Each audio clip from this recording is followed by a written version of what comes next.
Келесі қадам бізде енді осы әрбір компоненттерді анықтағаннан кейін өрт қаупіне бейім аймақтарды табу және де құрғақшылық индексін анықтауға бағытталады.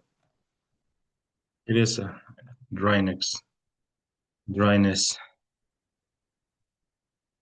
индекс, құрғақшылық индекс табуға арналады.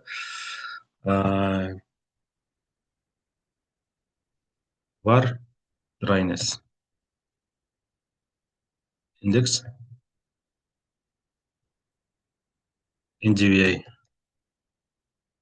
risk, яғни алдыңғы қадамдарда анықталған NDVI қауіп қатеріне байланысты біз оны add temp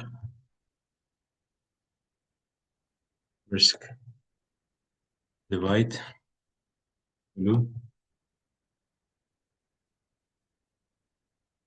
divide to and rename dryness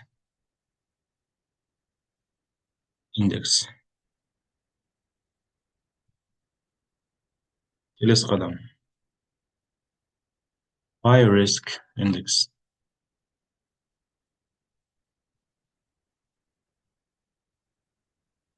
Or high risk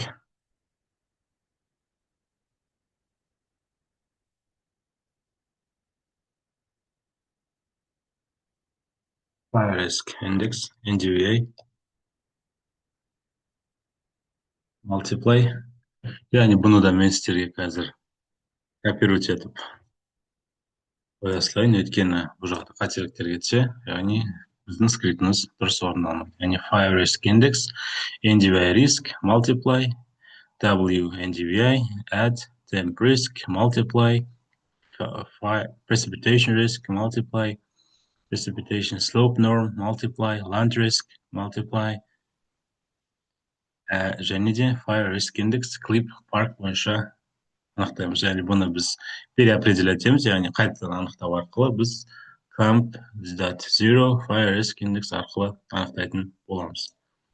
Келесі қадам бізде бұны барлығын 5 классқа бөліп қарастырамыз. 5 классқа бөліп қарастыру үшін біз classification into 5 classes атты құралын қолданамыз. Яғни fire risk class, image, zero, where fire risk index, fire risk into greater than 0.2 and fire risk 0.4, яғни 0,2-ден төмен, 0,2 мен 0,4 арасы екінші класс, 0,4, 0,6 үшінші класс, 0,6, 0,8 төртінші класс, 0,8-ден жоғары қарай 5-ші класс бойынша біз анықтайтын. Келесі бізде визуализация элементтері, яғни визуализация элементтерімен жеке-жеке қолданатын боламын сіздерге. Бұны да копировать етіп қоямын, яғни NDVI бойынша, яғни бұл да біз алдында танысқан болатынбыз, яғни бұл жақта жеке-жеке компоненттерді карта бетіне қосу үшін визуализация элементтері. Температура, precipitation, slope,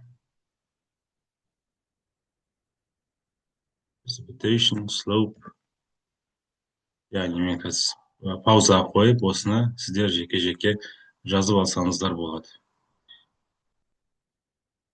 Келесі dryness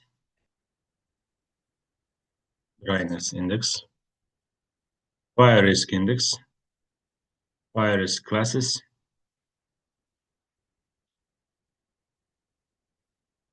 fire risk index, fire risk class, fire risk classes. Яғни бұл жақта көрсеткіштердің min максимум өзгереді, және де сәйкесінше түстік палитрлар да өзгереді.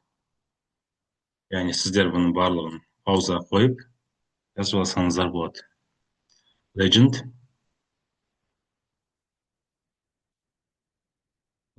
анықтау үшін біз сәйкесінше осы амалдарды орындаймыз. Яғни legend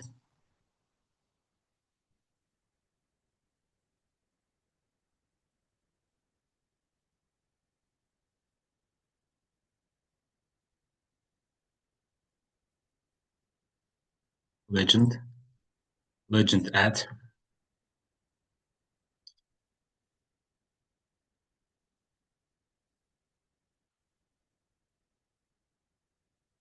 legend at, яғни legend at, legend палет, өте төмен, өте жоғары, яғни одан бөлек бізге цикл қажет.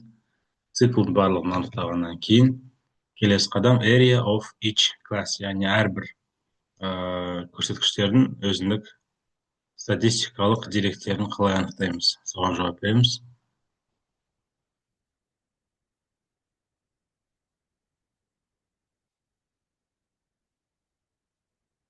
Area of each class, print area fire classes, groups, class area table,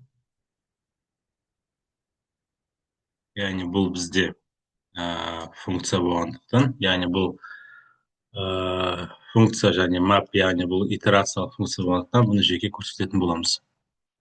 Бар groups,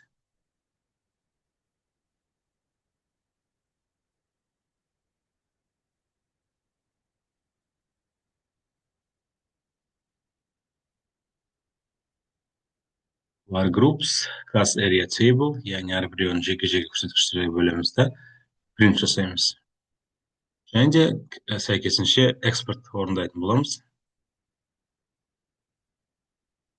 Яғни экспорт, интегральный индекс, осының барлығын жеке-жеке көбейтіп, келесі қадамда біз осының барлығын run батырмасы арқылы жүзеге асырылып, іске қосып, және де кеткен қателіктерді түзеуге арнайтын боламыз.